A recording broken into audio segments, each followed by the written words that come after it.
ये वीडियो देखिए। इसमें ये महिला का ये पति है और उसकी सास जो उसे बेरहमी से मार रहे हैं और यही नहीं रुक रहे हैं, उसके ऊपर एक ज्वलनशील पदार्थ डालते हैं और उसमें आग लगाकर उसे जिंदा जला देते हैं।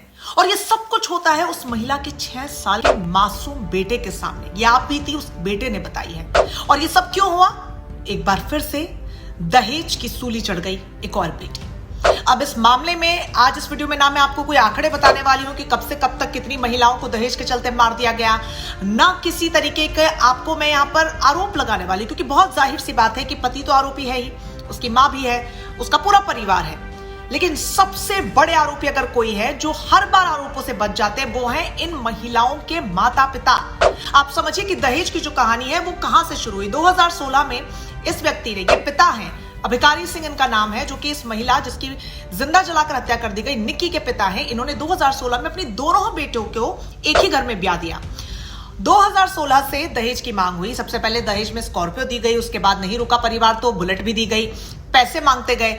हाल ही में इन पिता ने मर्सिडीज गाड़ी खरीदी थी, उस पर नजर थी दामाद की, तो बार बार वो कहता था अपने बाप की गाड़ी लेकर आ। तो ये सब कुछ चल रहा था। 1-1.5 महीने पहले इस बेटी को वापस माता पिता घर लेकर आए और पंचायत बिठाई गई और समाज ने वापस इस बेटी को उसी नर्क में, उसी जहन्नम में भेज दिया समझौता करके।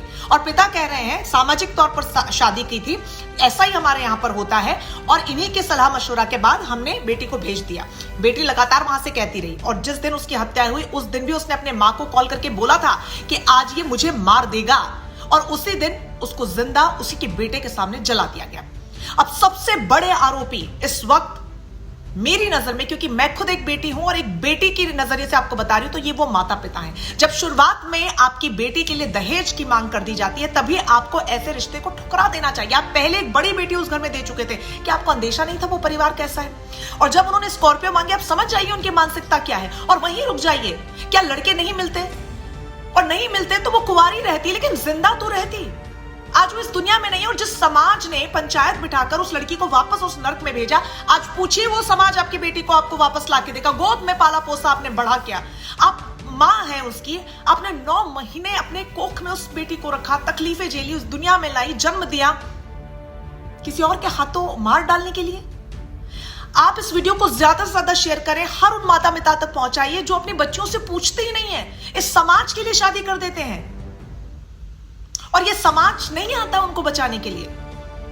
आज वो समाज सिर्फ पीछे बैठा है, 4 आंसू बहाएगा, चला जाएगा और सबकी जिंदगी नॉर्मल हो जाएंगी।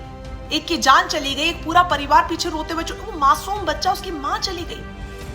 इट्स हाई टाइम कि दुनिया की सुनते हैं माता पिता, समाज की सुनते हैं, ससुराल वालों की मांगे सुनते हैं, अपनी बेटी की भी तो सुनो, उससे भी पूछो, क्या पता उसे कोई और पसंद हो। नहीं भी पसंद हो तो वो शादी ना करना चाहती हो, और शादी करना भी चाहती हो तो क्या इस परिवार में वो वापस जाना चाहती थी? उससे पूछते आप, समाज से आपने पूछा, रहना बेटी को था। ये बहुत गलत हो रहा है और इस वीडियो को आप जितना ज्यादा शेयर करें, जितने माता पिताओं को आप जानते हैं आपके आस पड़ोस में ऐसा कुछ हो रहा है, आप इनिशिएटिव लीजिए, उन माता पिताओं को समझाइए। अगर आप खुद ऐसी बेटी हैं तो मत सहिए किसी भी समाज के कहने के चलते। अगर आपकी जिंदगी नरक बन चुकी है, क्योंकि उस पति का एक्स्ट्रा मैरिटल अफेयर भी था जो निक्की को अच्छे से पता था, माता पिता को अच्छे से पता था, लेकिन वो कह रहे थे कि नहीं आप जिए, आपकी जिंदगी है, आप जी लीजिए ऐसी। बेटी भी कह रही थी। तो इन बेटियों को भी सही आगे आना पड़ेगा, अपनी आवाज को खुद बुलंद करना पड़ेगा। आज मैं कर रही हूं इस वीडियो के माध्यम से, आप सुन रही हैं या आप सुन रहे हैं, आप पुरुष भी हैं, तो इस वीडियो को फैलाइए, अपने आसपास लोगों से बातचीत कीजिए, ऐसी महिलाओं को आप समझाइए। और आपके साथ ऐसा हो रहा है तो प्लीज मत सहन कीजिए, मत सहन कीजिए। ये समाज नहीं रुकने वाला है, ये हत्याएं नहीं रुकने वाली। एक मामले से किसी एक आरोपी के गुनाह के साबित हो जाने, ये नहीं रुकेगा, ये आपके रोकने से रुकेगा। रोकिए इसे।